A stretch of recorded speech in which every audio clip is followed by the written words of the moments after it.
Seats up front here, if anyone wants a seat. Ironically, there was no coercion involved in getting the audience to come.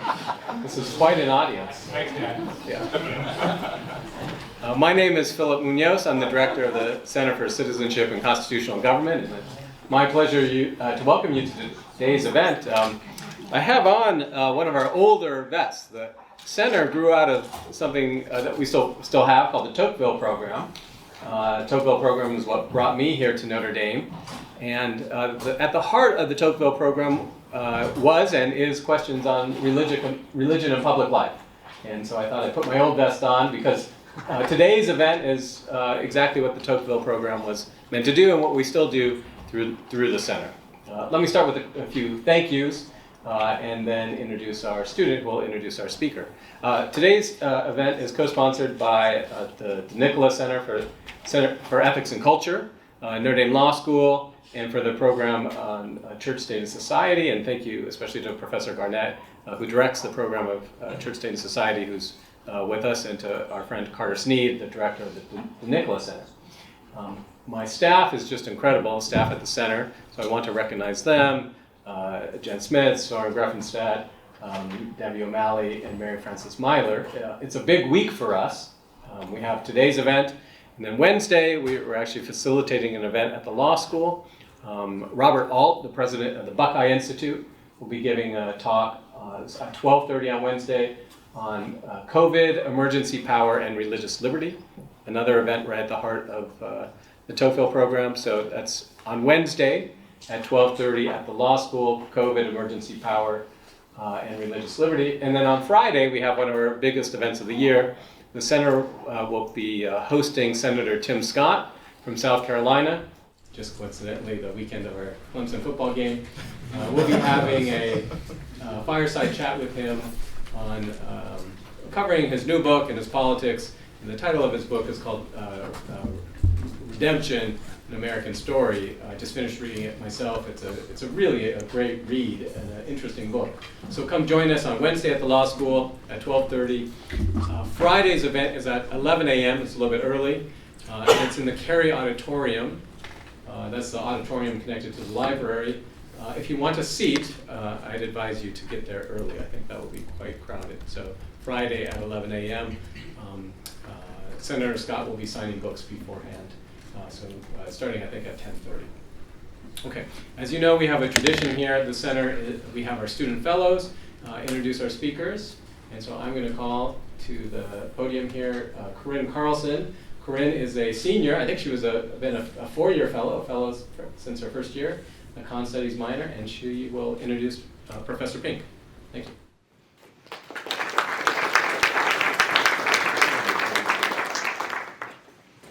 Good afternoon. It is my pleasure to introduce our visiting speaker today. Professor Thomas Pink has taught for most of his career at King's College, London. He writes on the freedom of the will, on ethics and political philosophy, and on the history of these subjects. He read history and philosophy at Cambridge University, where he also received his PhD. After working in London and New York for a merchant bank, he returned to philosophy in 1990 as a research fellow of Churchill College, Cambridge. He then lectured at Sheffield University prior to moving to King's College in 1996. His current project is on the political theory of Thomas Hobbes and his relation to natural philosophy and theology. His lecture today is titled The Church, the State, and the Authority to Coerce. Please join me in welcoming Professor Pink.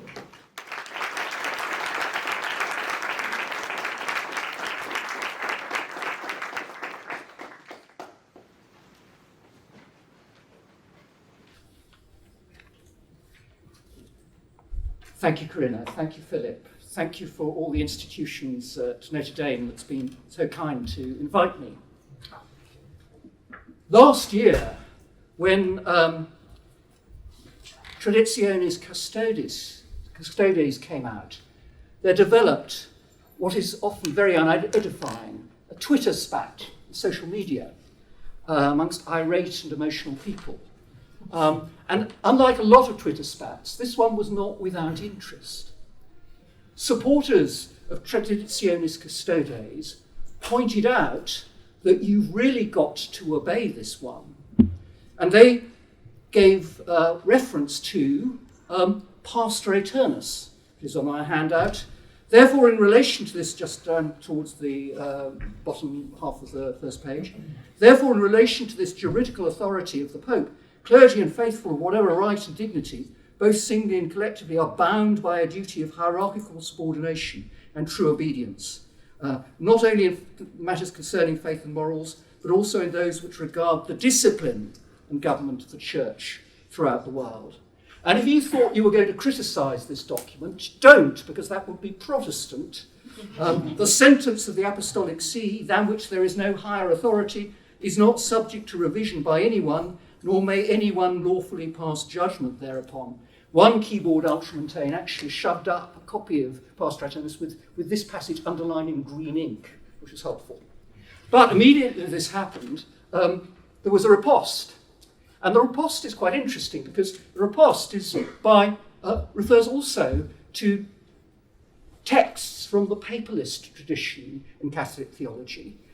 Pastor Aeternus defines a papal primacy in teaching and legislation. It's a papalist magisterial document, but there's an awful lot of papalist theological documents from the Counter-Reformation by people like Bellarmine and Suarez, who had a similar conception of primacy to those of many 19th century ultramontanes. And these seem to be saying, actually, you can disobey the Pope. So we have Bellarmine, as it is lawful to resist a Pope if he attacks the body, so it is lawful to resist him if he attacks the soul or afflicts the state, and much more if he seeks to destroy the Church. It is permitted, I say, to resist him by not doing what he commands and by preventing the execution of his will. But it is not lawful to judge him or to punish him or to oppose him, which alone is the base business of a superior. Okay? And then even more pertinent to the traditionalist soul was this passage from Suarez. This is about how a pope could fall into schism from the Church. It's from De Caritate. And a pope could be schismatic in this second way. So this isn't people departing from unity with the Pope, it's the Pope departing from unity with the Church. If he wished not to maintain unity and communion with the whole body of the Church as he should, such as if he wanted to abolish all ecclesiastical ceremonies that are based on apostolic tradition. Well, you can see that was grist to a certain traditionalist mill. So this is actually in itself quite interesting. How does the papalist tradition in Catholic theology have what appears to be diametrically opposed conceptions of whether or not you should obey papal authority in matters of legislation? I'm going to say that I don't think either party to this spat is going to win the debate on their terms. They're both, importantly, getting the texts wrong in various ways. But it gives rise to a very, very important issue, namely, if the Church and the Pope within the Church can teach infallibly, might it not also be true that they can legislate infallibly as well? By legislate infallibly, I mean legislate in a way that's guaranteed not to involve any clash with morals or with revealed truth, and possibly also not do undue damage to the Church. So it's always better to obey. Is the infallibility only attaching to teaching and not to legislation? And to understand this issue, we've got to see that for much of the last few hundred years in the Church, I won't say more widely than that because I just don't have the knowledge to make wider claims, there has been a widely supported, what I'm going to call, and I'm going to explain this term, official theology of canonical legislation, of church law and church discipline by the Pope or by the bishops, which supposes it to be infallible. We'll see that this official theology of an infallibility of legislation, attaching to the Pope in particular, if you're a papalist, has a lot of support. And I'm now going to say where the support comes from and discuss whether this official theology is credible or not, and what problems it might cause, and where it came from. And this is going to involve not just the Church, but also a wider set of problems to do with the state. Because central to understanding this whole topic is the fact that in the Catholic tradition, There isn't just one kind of sovereign legislative authority with further authority not just to issue legislative directives, but to enforce these directives with threats of punishment. We all understand the state is a kind of sovereign authority of that kind. The state can make laws and then enforce these laws by threats of punishment, and it's sovereign.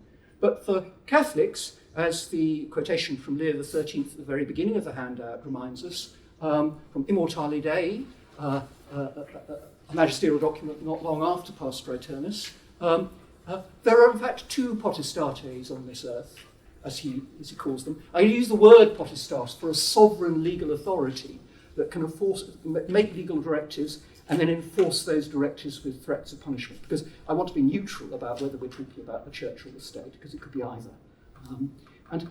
Leo XIII is saying there are two potestates, two sovereign legal authorities in this earth. There's the state, which governs the civil order, and then there is the church, which governs religion on this earth. And the church, too, has the right to make laws and enforce, which apply to those within her jurisdiction, which is the baptized, and enforce those laws with threats of punishment. Now, Immortality Day is an incredibly important document. I've argued elsewhere that it's actually used by the drafting commission of Dignitatis Humanae at Vatican II to explain the meaning and content of the declaration. I mean, you can look at Dignitatis Humanae as one of the last major exercises in Leonine political theology, but I'm not going to push that one here. But I want to look at this parallel between ecclesial and political authority. Because how does legal authority work if the church can be a potestas as well as the state? It's not obvious that that's going to be possible. A lot of people have a view of what sovereign coercive authority can be like that will pretty immediately exclude the church as we all really understand it. If we look at the handout, the first model of coercive authority in the handout is the idea of a potestas, a legal authority, as a coordinator. And this is a model of political authority that's very, very common in modern political philosophy. Basically, we all share a lot of desires. We want a desire for security. We want a decent transport system. We don't want gridlock in the city. We need some sort of authority to sort, and we want security. We need some sort of authority to sort this out. And so we, through convention, erect a legal authority that enables us better to satisfy these widely shared desires, provided we all do, within certain limits, what this authority dictates. And so it addresses what we can do or avoid doing on the basis of a response to legal diktat, the point of what's called the voluntary, like parking our car one place, not another, paying tax at a certain rate, driving the left rather than the right. And we obey it, and that way our desire for transport, security, and all the rest gets better satisfied. Basically, the coordinative model takes our passions and appetites, more or less as they are, as the widely shared character that they actually possess, and leads us better to satisfy them. That cannot be what the church is about, as we all really understand the church. You'd have to have a pretty crude view of a sort of success or prosperity gospel to see the church is about doing something like that. What the church is about is, through her teaching and her sacramental system and the laws governing all that, changing our motivations, changing our beliefs, and transforming us into a new creation, so to speak, raised to a supernatural level. That's not going to be done by a coordinative use of authority. What it's going to have to involve is the other model, the model of a potestas, of legal authority as a teacher. On this model, what all this legal direction is about, of course, they're interested in coordination. They want the transport system to work. They want people to wear the same liturgical colours on the same day. But much more profoundly, what this authority is about is teaching us and changing our attitudes through the law, through legal direction. This legal direction is supposed to be transformative. It's going to change what we want to do, so we become, full of caritas instead of other nastier motivations. And it's going to change what we believe. We will exercise the virtue of faith. It will regulate our beliefs. If you look at the canon law of the church, it's parallel to the civil law of the state. it has law regulating belief. That's magisterial authority that imposes canonical obligations on what you believe. And there's a canon, there's a crime of heresy, which could be, in theory, be punished, which deals with violations of these laws by the baptized. Okay, so we've got this model of a potestas as teacher.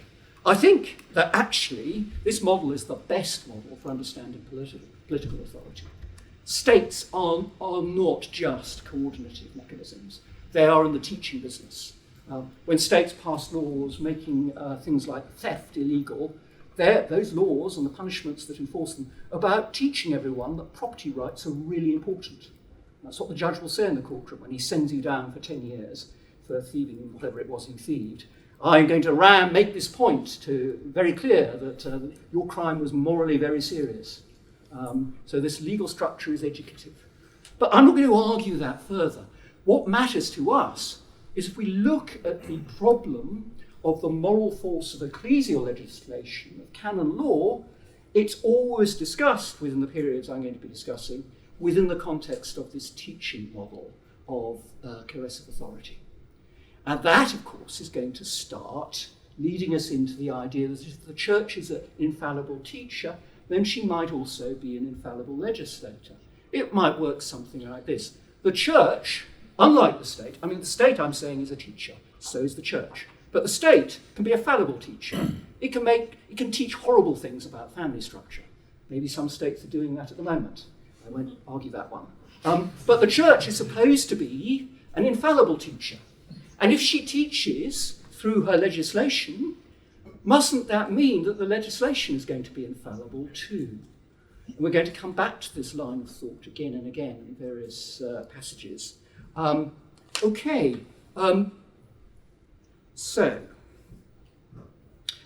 that's the important understanding of what a potestas is, the role, the idea of a particular model of legal authority as educative is playing in this story. The other phrase I've used, and I said I would explain to you, is the idea of what I call official theology. The church teaches. Officials in the church are constantly conveying what they purport to be information to you, and a lot of it's true. Not all of it, though. Some of it is magisterial teaching. When that information is conveyed, it's conveyed by an office holder within the church who possesses magisterial authority, which is the authority to impose canonical obligations on belief. You've actually got to believe it, if it's de fide or it's an infallible definition. If it's fallible, then we have this interesting notion of submission of mind and will. There's a kind of obligation on the mind. But a lot could be said about this, and I'm just going to leave these notions dangling as understood, but they are part of what defines magisterial teaching if you read Lumen Gentium, the Code of Canon Law, 1982 code. But an awful lot of information conveyed by office holders as part of what's expected for them to say does not come with any suggestion of the imposition of a canonical obligation. It could be someone who actually is possessed of magisterial authority in the church, but they're just giving you their view. It's the Pope on an aeroplane, that dread event. Or it's a statement from the International Theological Commission, which everyone knows aren't magisterial. Or it could be from someone who actually is an office holder in the church. They're the parish priest, but they aren't in a position to impose a canonical obligation like a bishop or a pope is. They are, of course, conveying, one hopes, magisterial teaching, but what they themselves say doesn't add to the obligation in any particular way. All the obligation comes from the magisterial teaching itself. And as soon as they go beyond the magisterial teaching or start contradicting it, then any obligation on you, which entirely comes from the magisterial teaching, goes away, it seems to me. And the church is full of official theology and always has been. It's the interface that gives us, most of us, at any given time, our understanding of what the magisterial teaching is. Because most Catholics will get it from their parish priest, a pamphlet, a catechism. The latest catechism isn't supposed to add to your canonical obligations in relation to the magisterial teaching it refers to. All this interface is the medium through which most of us understand magisterial teaching. And the thing about official theology, of which this official theology of the infallibility of church legislation is one case, is that it's constantly changing. It varies from place to place. At certain times in European history, go to Rome, and the official theology you will hear of papal authority is papalist. Go to Paris, and you'll hear a very different story. Or changed temporal location. Go to Europe at the end of the 15th century, meet Cardinal Cajetan, and he will give you a rather optimistic view about the destiny of unbaptized children who die before the age of reason. They may be saved through their mother's prayer. He's nearly condemned posthumously for heresy for that at Trent, and then you get a really rigid sort of Augustinianism. Someone like Denis Petavius thinks that, who's a Jesuit, an anti-Jansenist, thinks that unbaptized children who die before the age of reason actually suffer the pains of hell. And then by the end of the 19th century into the 20th century, we move to the modern benign environment whereby everyone seems to go immensely directly to heaven by stages. But there's no change in magisterial teaching corresponding to all this. This is just immense changes in official theology. And what we're so official theology can change. It's not consistent over time and place. It can sometimes be very silent over some past magisterial teaching. It can even contradict it. I could tell you some stories about the official theology of the church in Flanders, but I won't. It's surprising. Okay, so we've got an official theology of canonical legislation. I've just given you some quotes from Bellarmine and Suarez, which treat, or appear to treat, papal legislation as fallible. We've had Bellarmine saying, look, if the Pope could attack the church, you must resist him. And Suarez is saying, look, if the Pope went in for some radical, as yet unspecified liturgical reform, you could resist him.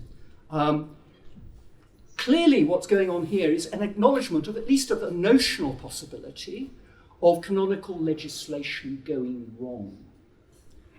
And surely they're right to make that point. If you read, for example, Bellarmine's treatment De Romano Pontifice on the Roman Pontiff and the controversies, he's very, very clear that humanly made law, which canon law is as much as civil law, can go wrong. It's got a job. It's meant to be applying some other law, like the canon law. It's the case of the revealed law of the New Covenant. In the case of civil law, it's natural law. But he can get that wrong. And in particular cases, they don't want to rule out the notional possibility that the Pope could, for example, give a particular directive that conflicted with a revealed or naturally known morality, or was in some other way very damaging to the church. And Bellarmine is very clear about that. And that means that they must surely be, and I think they're surely right about this, so that when we go back to Pastor Aeternus, we should bear in mind their point that a legal obligation is not a moral obligation. And what Pastor Aeternus is clearly doing is defining a juridical structure with a legal primacy. There's no legal appeal against a papal legislative act. You can't appeal to any higher authority of the church. That doesn't mean it's going to carry moral force. It could be very defective. It's just there's going to be no court of appeal that will hear your case within the church. We're going to come back to that slightly unpleasant thought and what we do about it.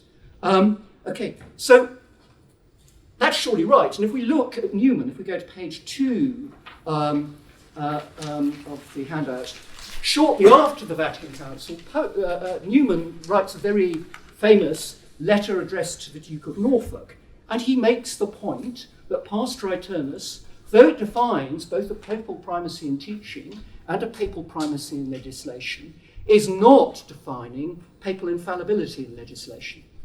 He says, in doing this I shall with him put aside for the present and at first the Pope's prerogative of infallibility in general annunciations, whether of faith or morals, and confine myself to the consideration of his authority in matters of conduct and our duty of obedience to him. But a Pope is not infallible in his laws, nor in his commands, nor in his acts of state, nor in his administration, nor in his public policy. So Newman is making clear he's an infallible teacher, but he's not an infallible legislator. And there's nothing in Pastor Aeternus to suggest otherwise. But not everyone takes Newman's view after Vatican I. H.E. Manning, Cardinal Manning, his famous uneasy relationship chap with, writes a letter as Archbishop of Westminster explaining the Vatican Council and its definitions. And he clearly seems to think that actually there is a papal infallibility of legislation. In a word, the whole magisterial or doctrinal authority of the pontiff as supreme doctor of all Christians is included in this definition of his infallibility, and also all legislative or judicial acts, so far as they are inseparably connected with his doctrinal authority, as for instance all judgments, sentences, decisions, etc., under this will come laws of discipline. So it looks as though he's teaching an infallibility of legislation. And slightly later, around the turn of the end of 19th, early 20th century, we have another very important, rather more important theologian than Manning, Louis Billot, a chap who fell out with Pius XI in the 20th century over Axiom Française, but he's a very eminent theologian, and he says, infallibility always attaches to the exercise of the supreme legislative authority within the Church, insofar as the Church has divine assistance and can never establish discipline opposed to the rules of faith and of evangelical holiness. So we've got, apart from Newman, a lot of people, for reasons that are slightly mysterious, taking it as read that the Pope is an infallible legislator. So what's going on? Well, the first point to make is that whatever might have appeared on the Traddy blog, unfortunately, or fortunately, depending on your opinion of this matter, Bellarmine and Suarez are a bit closer to Manning and Billot than you might have thought from these quotes torn on the internet from their original context. When Suarez and Bellarmine are conceding the possibility of legislative error at the ecclesial level, they are doing it as part of a rather sophisticated way of attacking conciliarist theology. So what they're saying is, look, so you can imagine what happens. The conciliarist comes along and says, look guys, we can understand and see the possibility that the Pope might make unjust laws or defective laws. So there needs to be some constitutional remedy within the Church to keep this guy under control. That means there must be some forum of legal appeal. That means you appeal to a general council and put the Pope right. And what Suarez and Bellarmine are doing is something a bit like this, conceding an in principle possibility of error for particular directives, sort of limit possibility, and then introducing hypothetical cases that are really, if per impossibile hypotheses. Look, you guys, you think the Pope could get it really badly wrong. We won't necessarily argue with you about this. Let's take something really drastic. We will show you what happens if that happened, and we're going to have a solution that's not conciliarist. We are not going to say, if the Pope did that drastic and amazingly unpleasant thing, we'd have to appeal to the General Council. That will put it right. We're going to say, look, if the Pope does that amazing and unpleasant thing, then the thing to do, which, we don't really think he's going to do that, then the thing to do is just not to obey him. That's what you do. It's a sort of non-constitutional remedy of just, you neuter the erring Pope by mass disobedience. I mean, he's put it back in his box. But they don't really intend to prepare a charter for popular resistance to papal authority. In fact, that's very, very far from their minds. If we look at the cases that particularly Suarez uses, we can see that these are if per impossibile hypotheses. So Suarez sort of says, look, if the Pope wanted to abolish all ecclesiastical ceremonies, then he'd be a kind of schismatic. Yeah, what does he mean by abolish all ecclesiastical ceremonies? He means putting himself total schism from everyone else in the Church. This is a bit more drastic than the Pauline liturgical reform. Even if you don't like the Pauline liturgical reform, it wasn't that. So what does Suarez have in mind? He doesn't say.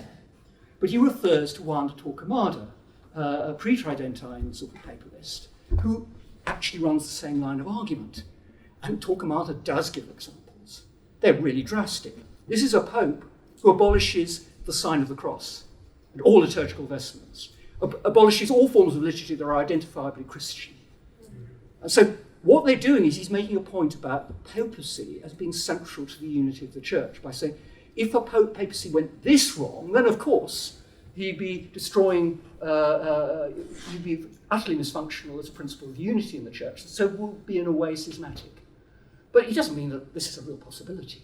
And he parallels it with another case, in exactly the same passage in De Caritate. He says, supposing the Pope, this is the other way a Pope could be in schism from the rest of the church, excommunicated everyone else in the church, then they'd be in schism. So this is a impossible thought experiment designed to illustrate actually how important papal authority is to the unity of the church. This isn't a ticket for resisting Paul VI, whether for good or evil. And actually, when you look at what they really think about legislation, they think it is indeed infallible. One very, very general feature, actually, of Counter-Reformation theology, as I've read it, is that it is generally thought that canonical legislation, once it's settled and universal, cannot be a moral error. It's just taken for granted. Here's a passage from Suarez, from De Fide. He's asking whether the church is justified in using sanctions to punish people for heresy. And he says, of course the church is justified, because it's a feature, undisputed feature of canon law.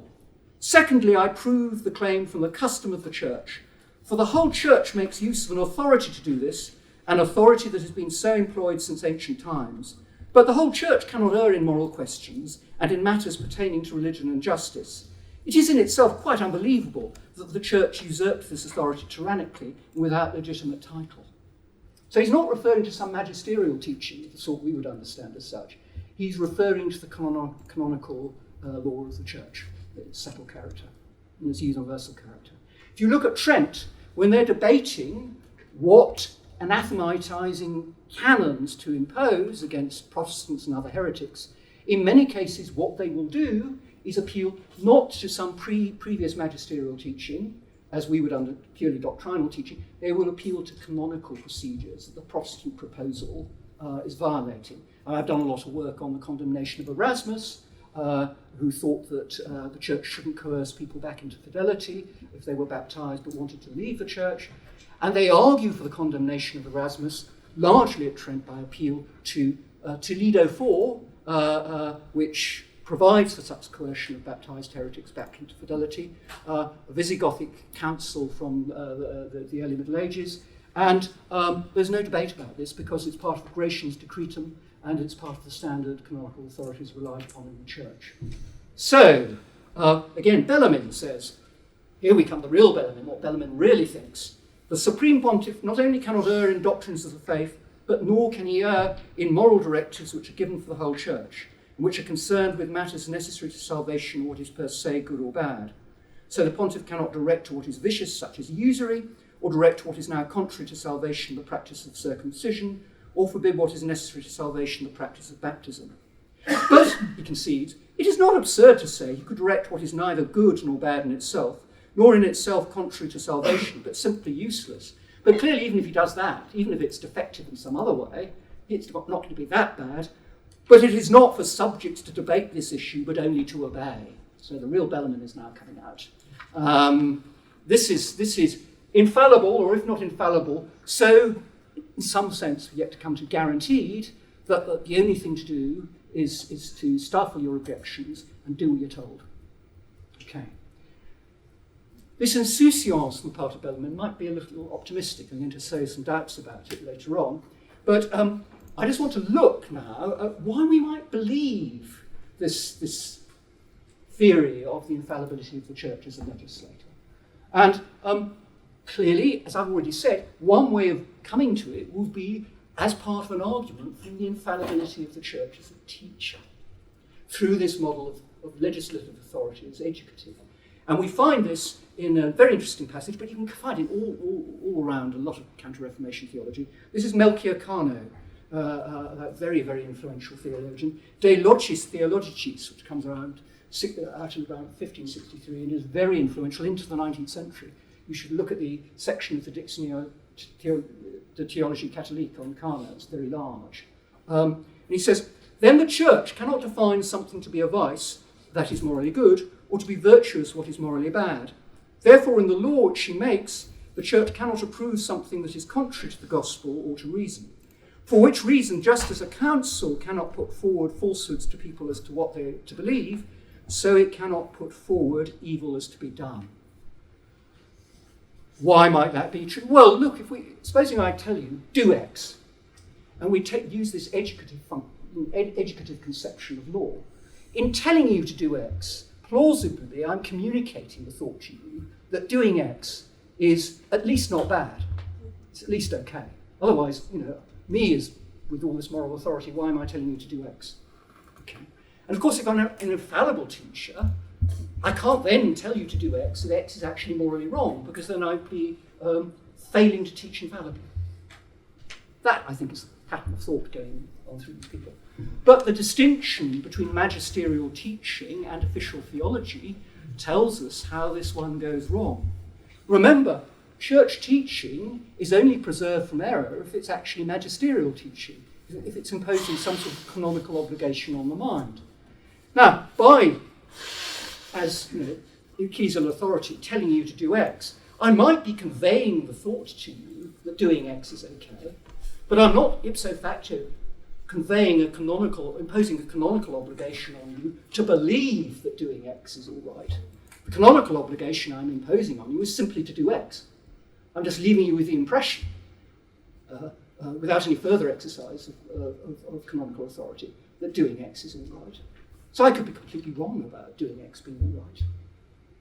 I haven't met the standards for magisterial teaching. I'm just going in for some official theology. I'm conveying a thought in my official exercise of my official function, but without formally imposing the canonical obligation to believe it. That seems to happen generally when the church or the pope just gives you canonical directives to do something. So I might be misleading you, but I'm not failing to teach infallibly in the way that I should, because we've just got an exercise of official theology, or so I would argue. Okay. Well, there's another line of argument that these Counter-Reformation theologians rely upon, beyond some sort of, I think, invalid inference from the infallibility of the Church's magisterium to the alleged infallibility of her legislative, the exercise of the legislative authority. And this is a different appeal. This is the appeal to an actual case of magisterial teaching to the effect that the Church is an infallible legislator. And we find this, again, in Cano. And this is the theory of divine assistance for canonical legislation. This is a specific teaching. It's supposed to actually guarantee to you, as a matter of faith, that God or the Holy Spirit assists the Church in her canonical legislation. So, of course, if directly assisted by the Holy Spirit, it can't be that. We get this in De Locis Theologicis. But the canons of the Church are issued on the prompting of the Holy Spirit, as Damasus says. Actually, it's stronger in the original text. I checked this morning. It's as Damasus defines, or determines. Who's Damasus?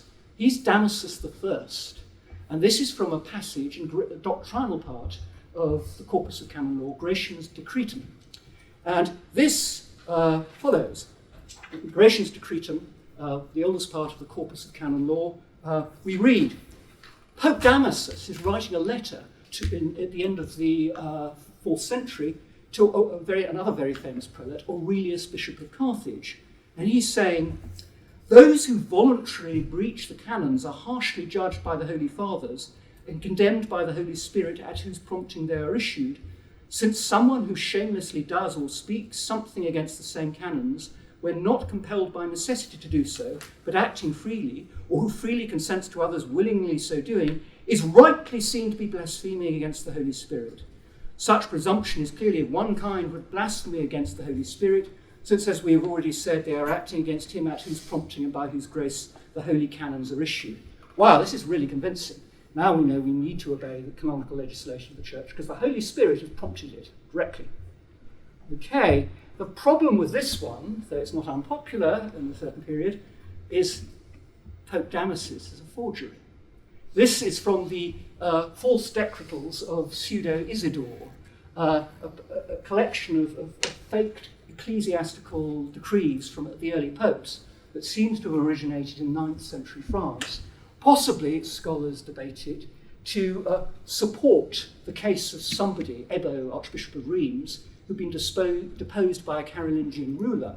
And this whole collection of fake decretals starts off with a fake letter from Aurelius saying, "Oh, esteemed Pope Damasus, please send me some decretals so I know how to run my church." And then Damasus says, "Here you are, mate, here are the decretals." And they're all full of stuff that supports the position of someone like Ebbo against the people who've done him wrong. Canons of Reims are currently suspected of having done this. And of course it begins with a resounding affirmation of the moral force of the forged canons and all other canonical material. This, people are having doubts about this stuff. Gratian is convinced by parts of it and shoves it in the Decretum. But by the 16th century, humanist and Protestant scholars are getting very doubtful about this lot. There is a lot of resistance from Catholic theologians. As you see, Carno finds it very convenient to assume that Pope Damasus really did write this letter. It's only in the early 17th century that scales fall from everyone's eyes, thanks to a particular French scholar, and this goes away. That's not the end of appeals to a magisterial or alleged magisterial authority to support the infallibility of legislation, ecclesial legislation, and papal legislation in particular. Bio, when he's writing around 1900, refers to another, this time genuine magisterial text. This is from Pius VI, Auctorium Fidei. Sean Blanchard, as some of you probably know, has done a lot of interesting work showing how important Auctorium Fidei is to 19th century theology. Auctorium Fidei is a decree of Pius VI coming out in 1794, condemning a sort of Jansenist and sort of Frobonianist assembly organised by the Grand Duke Leopold of Tuscany, the Synod of Pistoia. And it's a list of condemned propositions, condemned with varying degrees of force, attacking the proceedings and decrees of the Synod of Pistoia. And there's one particular proposition, 78, that is pertinent to us. The Jansenist, largely a Jansenist proposition, runs like this. It's making a distinction between teaching and discipline. Exactly what's in question.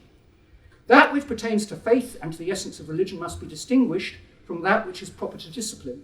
In this discipline itself there is to be distinguished what is necessary or useful to retain the faithful in spirit from that which is useless or too burdensome for the liberty of the sons of the new covenant to endure, but more so from that which is dangerous or harmful, namely leading to superstition and materialism. And Pius VI does not like this one, this distinction between faith and discipline on these terms. He says, insofar as by the generality of the words it, the proposition, includes and submits to a prescribed examination, even the discipline established and approved by the Church, as if the Church, which is ruled by the Spirit of God, could have established discipline which is not only useless and burdensome for Christian liberty to endure, but which is even dangerous and harmful, since leading to superstition and materialism, false, rash, scandalous, dangerous, offensive to pious ears, injurious to the Church and to the Spirit of God, by whom she is guided, at least erroneous. And Bio says, right, that shows the Church as an infallible legislator. He just actually runs that argument. But I put it to you, it's not clear, actually, what this proposition is actually, what this condemnation is actually applying to. Is it meant to teach as a revealed doctrine that the Church has been given a guarantee of the assistance of the Holy Spirit in her legislation? And that the Jansenist Synod people have falsely denied this revealed doctrine? Or is it saying something rather different, which is that since, certainly in Pius VI's opinion, the Church has in fact been assisted by the Holy Spirit in her legislation, given that fact, it's really very impious and rude to the Holy Spirit for these guys to start criticising all these canons that the Holy Spirit has assisted the Church in making. In the first case, you would have heresy over some revealed doctrine about the relation of the Holy Spirit and the guarantee of his assistance to the Church, because there's been an issue of revealed doctrine. In the second case, you've got a really rather rude reaction to canons that the Holy Spirit has in fact helped issue. That's not heresy, but it's certainly impious. And it won't, if the second reading, which I think is much more plausible, won't get you the infallibility of ecclesial legislation, which requires on the guarantee. which is not being, I think, explicitly taught. So I think Newman, for example, was quite right not to be swayed by auctorium fidei as Billot was.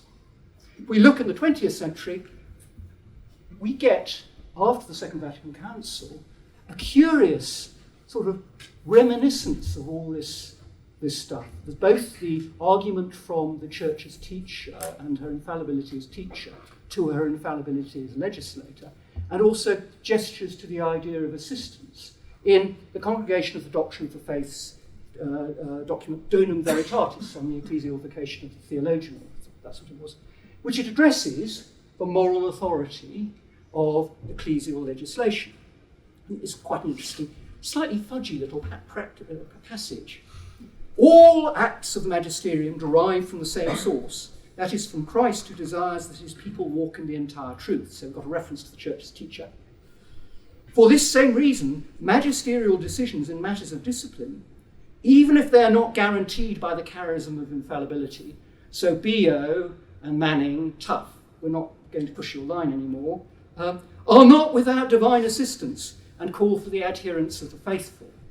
So you can see, there's a sort of gesture towards the assistance. There's a gesture to an inference from the truth of the teaching, but they're not going to quite go there anymore. But they still say, but you've still got to obey, really. We'll call for, But look, guys, if there's no guarantee that ecclesial legislation can't go badly wrong, why is there guarantee? Why should we assume that we always have to obey? We need a little more of a story here. Because if it can go wrong, maybe it can go very wrong. And if it goes very wrong, then maybe it's for the good of the church that we didn't obey.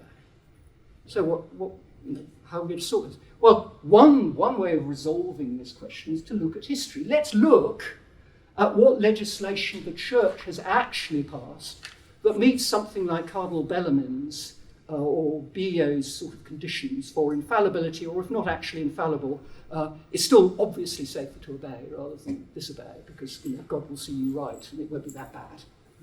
Let's look back at the history of the church for some. I'm going to provide you with some, I think, really dodgy, in fact, horrible legislation. I mean the long-standing, for a very long time, canonical legislation of the church governing Christian behaviour towards the Jews, which can be found in Gratian's Decretum. There it's again in part of the decrees of Toledo IV, which Carnot reminds us, the Counter-Reformation, is a really, really authoritative council. He says all bishops must be fully informed of and apply the decrees of Toledo IV. And you'll also find them in the decretals of Gregory IX. You will find further material coming in the more modern period through popes like Paul IV Carafa and Gregory XIII. What does this legislation do? It obviously doesn't bind the Jews themselves. They're not baptized. They're not governed by canon law, but we are. And what they're telling Christians to do is to keep the Jews at a distance. So the Jews must not be allowed to build synagogues, and certainly not near places where Christians live. Christians must avoid social contacts with Jews. They mustn't work for them as servants. They can't have meals with them. If a Jew is baptized, they must be restricted from contact with those still practicing Judaism, their parents and relations included. They must wear identifying dress, so that Christians should be under no illusion that they're dealing with someone who's practicing Judaism, sort of a yellow hat or a yellow cape or something like that. We'll come back to that. They must be restricted to their homes on holy days, so no Jews wandering around on Good Friday to pollute the Christian atmosphere.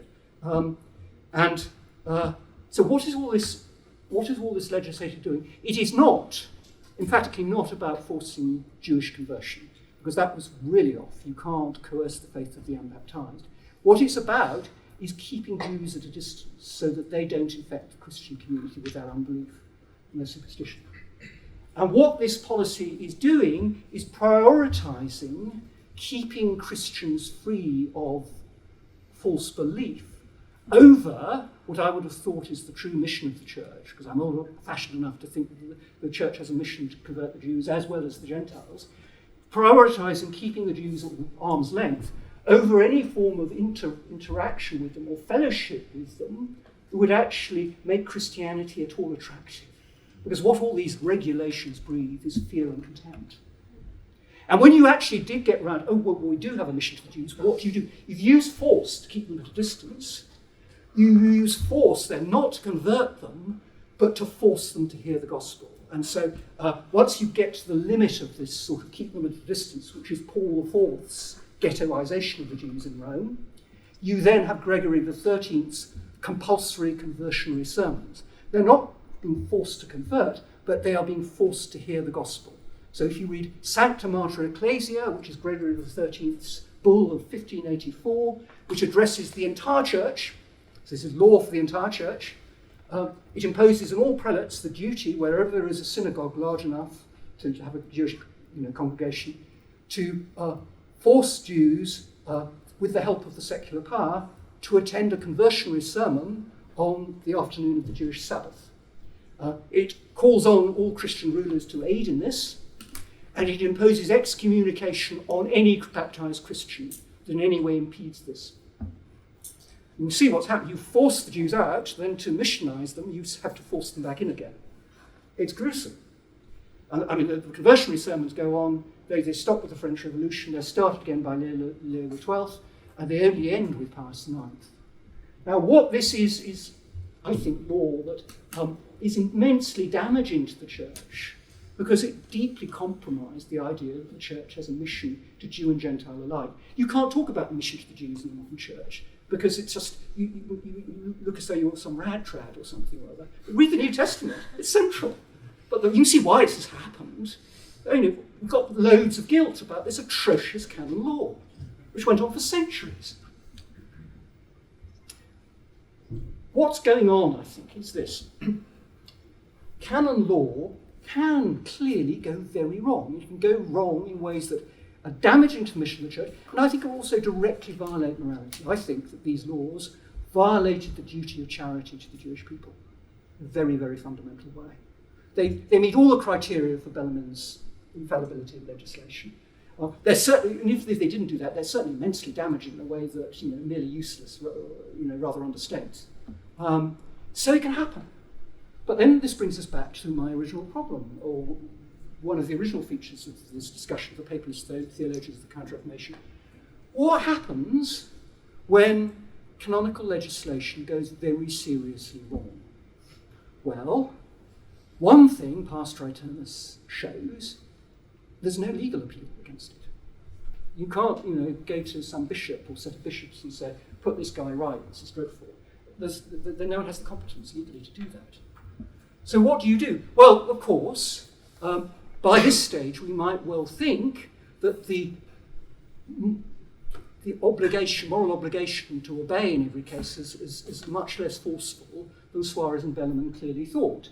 In fact, in these cases, maybe we are under a moral obligation to disobey. We'll invite the Jewish people around to our house for dinner or whatever, If, for example, it is indeed true that traditionis custodes is a very unjust decree, and I'm not going to make any comment about that in any way, then why not break it? Actually, quite a lot of people probably are on the quiet.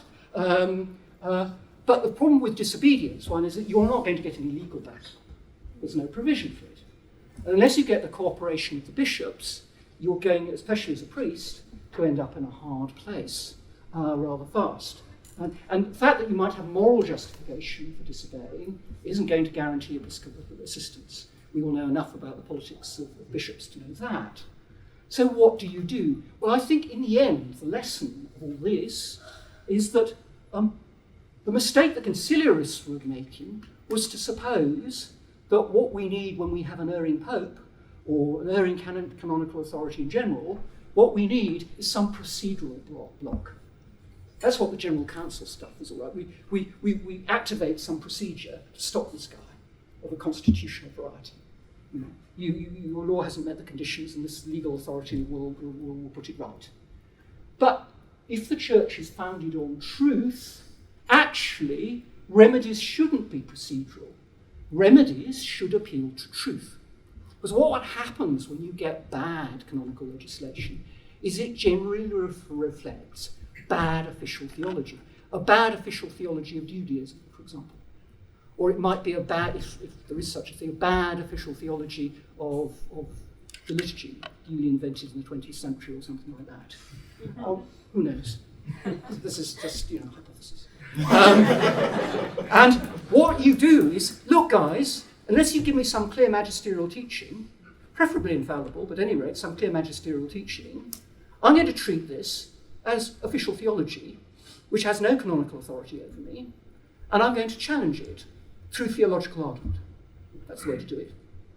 Now, you might not convince the reigning pope, maybe beyond persuasion, but what you're going to be addressing is the next generation or two of the clergy, from whom future pontiffs and bishops are going to be recruited. And that seems to me something the Church has got to leave open. It's got to be right if canonical legislation isn't infallible, and I think there's no reason to suppose it is, indeed considerable reason to suppose it isn't. If it's not infallible, it needs to be publicly criticisable through criticism of the official theology on which it rests. That means we must mark very clearly the distinction between magisterial teaching and official theology. And one of the most unpleasant features of church history, but I would particularly say of the situation of the contemporary church, is of ecclesiastical authorities who ram home coercively defective or arguable official theologies as if they were magisterial teaching.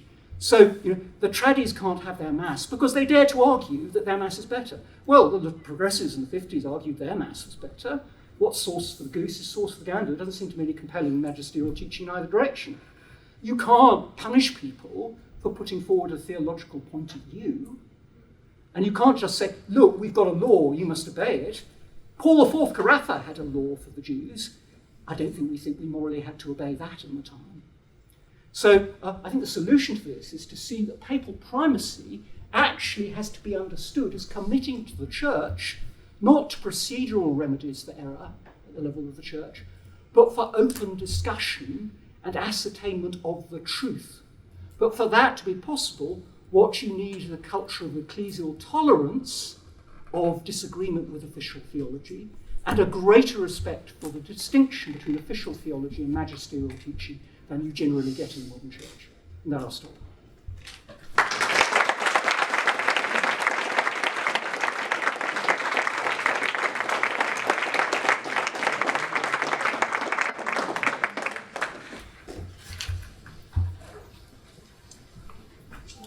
Thank you, Professor Pink. We have an online audience as well, so we'll just have questions from the audience here. I'll ask you to use a microphone in part so the online audience can hear. And Corrinne has a microphone, and I have one. Corrinne, maybe if you filter to the back and I can get the questions. We have a tradition here at the program, and we always invite our students to ask the first question. Any student questions? Undergraduates, graduate students, law students? Okay. And thank you, Corrinne. Another tradition, please stand and let us know who you are. Hello, I'm Dominic Palmentier. I'm a PhD student in philosophy. So I agree that I have this, this intuition that the decree is against the canon law that you mentioned with the Jews is very bad, and we should have disobeyed it. People around then should have disobeyed it. But there's also this punishment you mentioned attached to disobeying it, which was excommunication. So is that just a case of moral tragedy, where whatever you do, if you follow the canon law, it sucks because you're doing something immoral. If you don't follow it, you get excommunicated. That sucks too. Well, it clearly does. I mean, unjust excommunications are not unknown in the history of the church on any account. They're fairly common. And I don't think they carry any great force in the next world, which is really what's going to be at stake. I mean, punishments, unjust punishments are unpleasant. What matters is they're not going to involve a moral tragedy in which it's not like a sort of supernatural version of a moral dilemma in which you're damned if you do literally and damned if you don't. But I don't think that's going to be the case with this one. Okay, another student question. Thank Thank you, Professor Pink. I'm Vicky San. I'm a student here studying theology.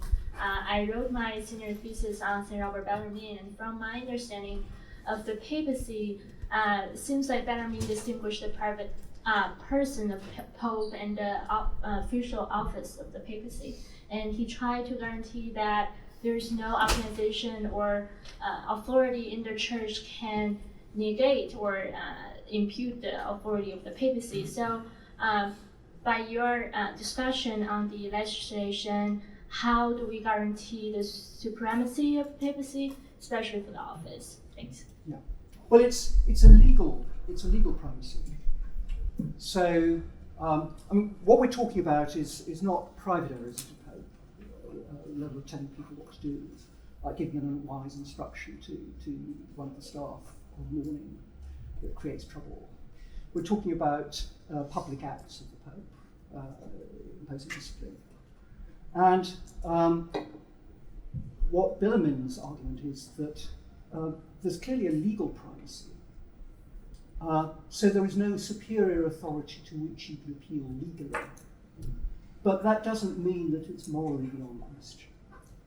So he's making a distinction between juridical structures and legal obligations that come with those juridical structures and moral obligations, which I think anyone in doing legal theory will want to give some recognition to. What he's doing, though, is denying that when you've got a command that is really faulty, there's any legal remedy. You've just got to, not obey. Or you go into the other mode, which is it's not for you subordinate subjects to question, but only to obey.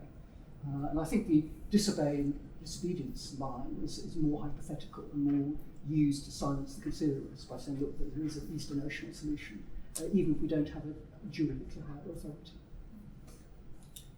Okay. Additional student questions? Catalina?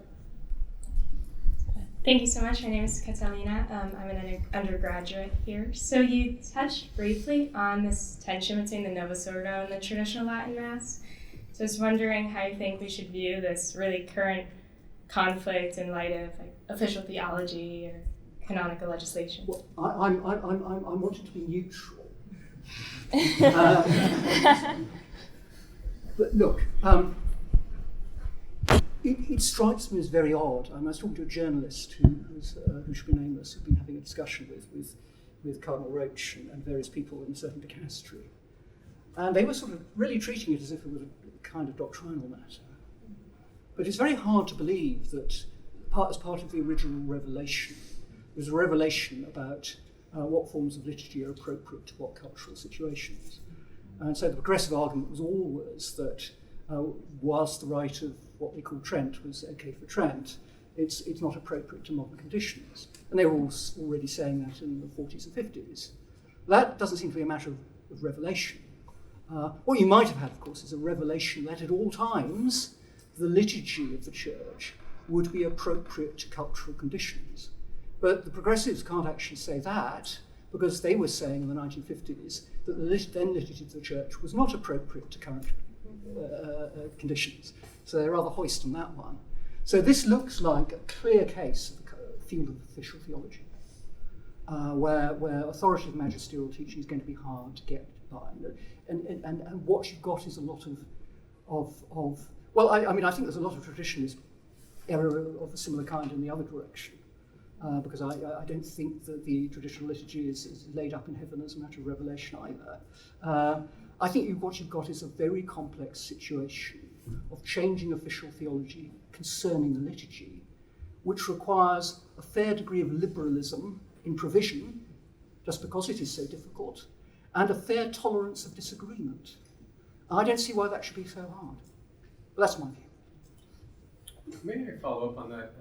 In your solutions, you talked about open discussion and argument. Those are very intellectual solutions. What about action? Disobedience? Well, I mean, look, you can disobey. And it's all, I mean, supposing you don't like some legislation, it's very easy for lay people to disobey. Hardly ever are lay people subjected to canonical sanctions in this sort of field. The people that get it are the priests. They really get it. And I'm not one of those who say, well, don't worry, chaps, be a martyr. End up as perpetual hospital chaplain. You've done the right thing.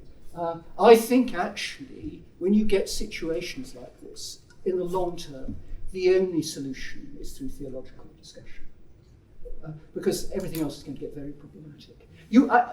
I agree. If you can get bishops on side and they don't comply, then you get beginnings of a problem with which, say, if it's papal authority we're talking about, the Pope is going to find it rather harder to deal. And it depends if you can get bishops on side. But then again, you need to argue, because the bishop is going to be putting himself on the line, and he needs to hear a reason why he should, understandably. So we're back in the truth discussion. So you need to make the case. Hello, I'm Arjun Masad. I'm also an undergraduate here. In regards to the liturgy issue which we've been discussing, liturgical scholar Dr. Peter Poczniewski, he makes the argument that but not just the Western liturgy, but all of the 6 long-standing Orthodox rites of the Church are not just a product purely of human development, but of the action of the Holy Spirit in their organic development.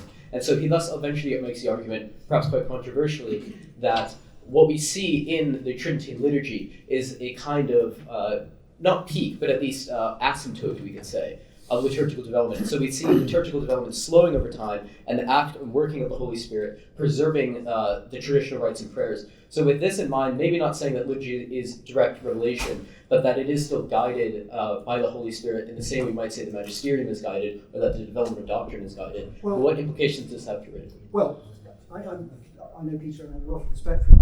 I'm much more cautious than he is about making extraordinary claims for the assistance of the Holy Spirit. The history of this that I've been discussing shows you how dangerous it is to invoke the Holy Spirit for established features of the Church. It may, my own view is that I take a certain sort of cultural relativism to these matters. And I also tend to think that liturgical forms that will be all right under certain conditions might not be all right if they're introduced by sudden change at a time of cultural change in wider cases. And that may well have been the main problem with the 1970 reform. But that's just my view. But I think, again, I don't want to take sides in the liturgy case, because actually the issue of official theology goes far wider than the liturgy. It's a pervasive issue in the Church. We can't get rid of official theology, it's part of the way the Church functions, but it doesn't have the guarantees of magisterial teaching. It does change. It is actually influenced by changing arguments. That's why it changes. And I think that if someone does want to make claims for the assistance of the Holy Spirit in the formation of the liturgy, a bit more than just claims of antiquity going to be required.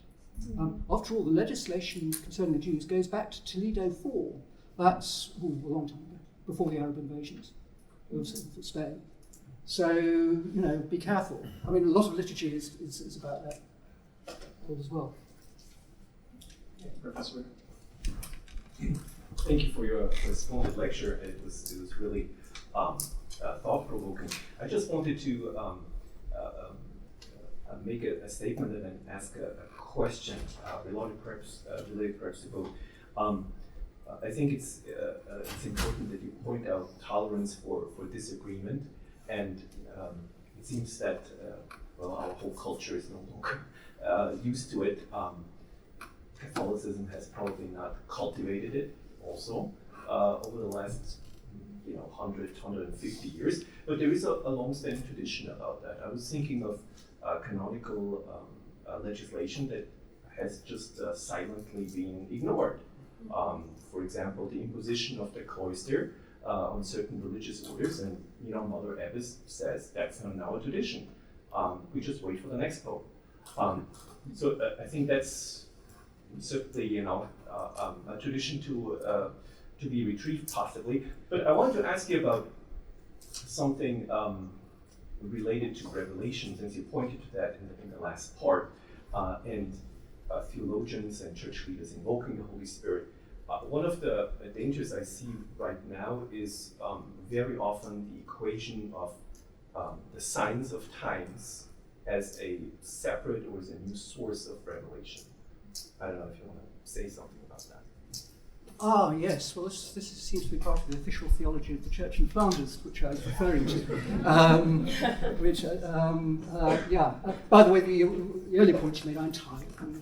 I mean, Gregory XIII's Sancta Mater Ecclesiae is just not enforced, because although it's enforced in the Papal States and certain other parts of Italy, Catholic rulers and prelates in other parts of the world just go, what? You know, marshalling Jews in my nice city in the Holy Roman Empire to some church every Sabbath and having them harangued at by some cleric. I'm not bothering with that one. I'm going to borrow some money, you know. No, I mean that's exactly what you just didn't obey. So this Sancta Mater Ecclesiae is a right dead letter, but it meets Bellarmine's conditions. Bellarmine's conditions don't bring in whether actually people are obeying, it's whether they've been issued or enforced. But obviously you just stop obeying. As for the signs of the times, I think this is crap. But let me say a little more where I see the church is in this huge crisis, where we are not handling modernity very well. That's to say the least. And various people are waving the flags of resist and go back. Various people are waving the flags of the signs of the times and go forward. My own view is that one gets a much better hold on these issues if one is very, very conservative and careful about magisterial teaching and restrictive about what counts as magisterial teaching and very liberal about official theology and very open to questioning and revision of legislation. But that is not a common view, I think, in the church. I think it might be better if it were. So I would resist the signs of the times on magisterial teaching, but there's a certain level at which I suppose the signs of the times, if it involved what was clearly a healthy consciousness that some laws are very unjust, that perhaps wasn't so widely present in the church in it, might not be so dangerous. So I give a nuanced agreement here. Please, sir. Hi, Professor Ping. My name is Adam. So you began your discussion with mention of the Leonine teaching as the church as not just like a teacher, as like a persuader, but as a coercive authority, which has always been the constant teaching of the church. Unfortunately, this is not particularly common perception of the church today, especially in the more mainstream, you could say, Catholicism. The idea of the church issuing temporal sanction or punishment for heresy, for example, is simply not there. So my question of this is, do you ever see the restoration of the church as a coercive authority as sort of something that's legitimately possible or that we should even work for? Or are we going to continue in this sort of schizophrenia of sorts, if you could say, where we say, like, yes, in principle, the church has this coercive authority to punish temporally, but in practice, we're just not going to defend it because it makes us feel queasy, or, we just, just don't feel like punishing Protestants. That's an excellent question, and it lies somewhat at the heart of this problem. I have achieved notoriousness or whatever in certain cases for being what's now called an integralist. Indeed, I think I started off giving the interpretation of Dignitas Humanae that all the integralists tend to rely on. And so a lot of people, I get hate mail about it from liberal Catholic academics, think I'm some sort of coercion merchant. And I really, if you look at Immortale Dei and Pastor Aeternus, what these documents are magisterially teaching a juridical structure. Pastor Aeternus is about the internal juridical structure of the church. Immortale Dei is about the juridical structure of church and state and their interrelations. But as I've been saying throughout this talk, legal obligation, which may be established on a magisterial and legal authority, which may be established on a magisterial basis, doesn't guarantee the morality of its application through history. And that means I'm not committed in any way to defending what church-state union, which is where the coercion really came in, because you had state resources to do it. I'm not trying to defend the morality of all that. A lot of it was fairly nasty and damaging to the mission of the church. There are also a wider point. How does coercion work? It's not just the coordinator model looks at it, and Hobbes does this, because Hobbes is actually the origin of the coordination model, as if it's just you do the crime, you do the time. So you breach the law, and then some obviously problematic sanction hits you, of which you might reasonably be afraid, and that just deters you from, whatever. But what, of course, the church has been involved in the past is the coercion of belief. And as Hobbes pointed out vividly in Leviathan, you can't enforce laws and belief just by threatening to whack someone with something if they don't form the belief you require them to have. Believe the Battle of Hastings took place in 1065, mate, or I'm going to take all your money away. I mean, you can't believe the Battle of Hastings took place in 1065, at least I hope not, because the evidence is overwhelmingly in another direction. So how is the coercion of belief going to work?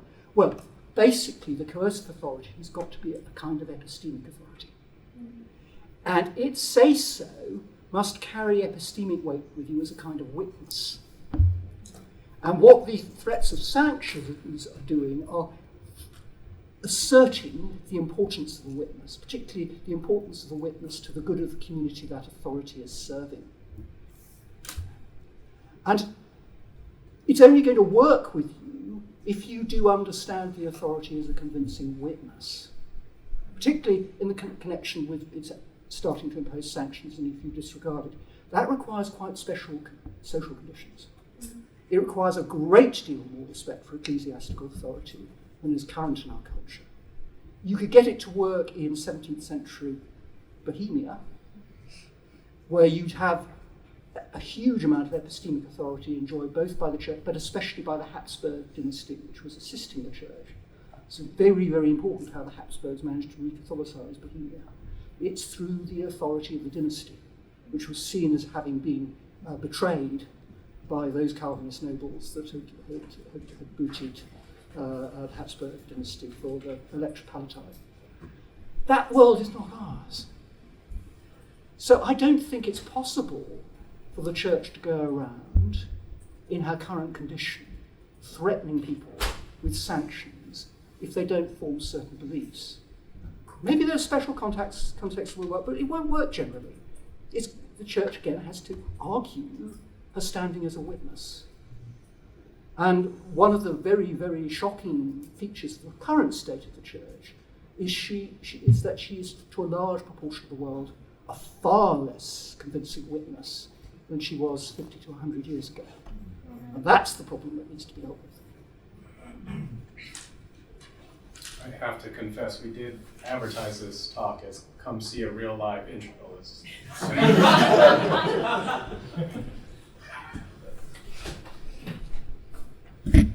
Thank you, Professor. My name is Amanda. I'm a visiting PhD student from the University of Toronto. My question is, are there prudential reasons why disobedience might be something to avoid generally, simply because people tend to, if they want to disobey, it's very subconsciously, it's very easy to shore up arguments on your side, and therefore simply when in doubt, maybe perhaps it's better to obey, even if, and then taking the time to argue as you suggested, just because I can see this kind of rapidly escalating unless one sticks to for example, the example you gave with the Jews, something very extreme. Yeah, I mean, look, it's a familiar thought with authority structures that serve a valuable function, that they need to be respected as authority function, as authorities, otherwise they can no longer fulfill their function. So there must be a default presumption in favour of obedience. My criticism, Bellarmine clearly is at some level making that point. My criticism is he's just taking it too far to a sort of radical insouciance which blocks all discussion. And that's been very common in the history of the church. And it's very often connected with the idea that ecclesial authority, this isn't so much the infallibility of the ecclesial authority as a teacher, but the indefectibility of the church. So the church cannot fail, so God will preserve from her authority structures going too badly wrong, see better and bad. And that thought is clearly very, very common. The problem with that is that, one, what is indefectibility guaranteed? It didn't stop the Reformation, it didn't stop the loss of the East in the Middle Ages. It hasn't stopped the crisis since the Second Vatican Council, which is de-Christianizing large parts of Western Europe. So fine, it's indefectible until she fails. The other problem is that there's a tacit assumption of a clericalist reading of what indefectibility involves. Okay, God will preserve the church from failure, but the model rather that the application, appeal to indefectibility as I've been describing, tends to assume that God will save the church through her legal authority.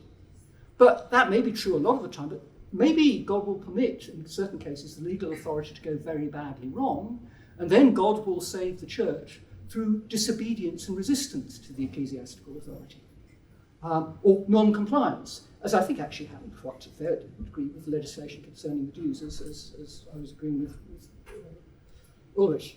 So, yeah, I mean, obviously default presumption, but sort of starry-eyed faith that whatever happens, the best thing you can do is always obey ecclesiastical authority because it'll be all right. I just don't see that that's obviously true. I think we have time for one more question. If there's one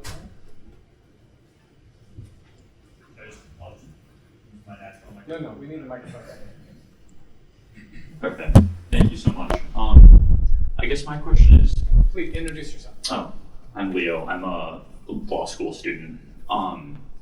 So in drawing the distinction, which I agree is very important between the magisterial authority and sort of the changing, more determined teachings on official theology, do you find yourself concerned sometimes that when we're opening up that room for debate on the official teaching at the moment, you almost, when an actual magisterial teaching comes along, it will almost lose its weight? I guess when I think, I'm okay about having an ongoing debate about like the Novus Ordo versus the Tridentine and the various papal encyclicals, but then I guess let's say the church issues a teaching on abortion or marriage, something which seems much more morally weighty, and then suddenly you have a bunch of people arguing that teaching on the truth of marriage is something which is determinatio of official theology, and suddenly it almost loses the weight, if that makes any sense. Yeah, that's a very legitimate point. I mean, so, of course, immediately I might say, well, look, but there is this distinction between magisterial and magisterial teaching and official theology, and it's marked canonically, and there are certain forms that track it. It's not impossible to tell when you're getting one from the other. And, you can argue, is this plausibly part of the content of Revelation or important to its preservation or not? So it's not an impossible distinction to make. But you're quite right. I think there is a tendency in the church, and this explains why I think a lot of official theology has been rammed down people's throats quite coercively. You will be sacked if you, or not get your theological job if you don't toe the line on this one. I think a lot of that has been, look, we don't want too many people questioning the church. But the danger of this is that you will get the problem in the end in a more intractable form.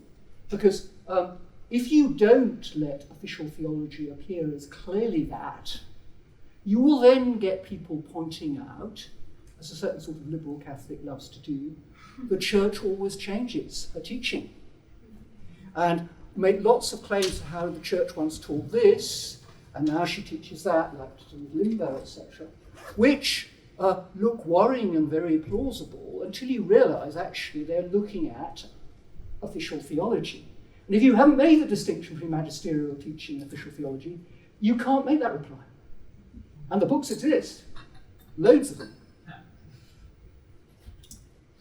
That was great. let me remind you, we have an event this Wednesday on COVID, emergency power and religious liberty. That's at the law school at 12:30. And then on Friday, please join us for Senator Tim Scott. Before we talk about those events, we should thank our speaker, Professor.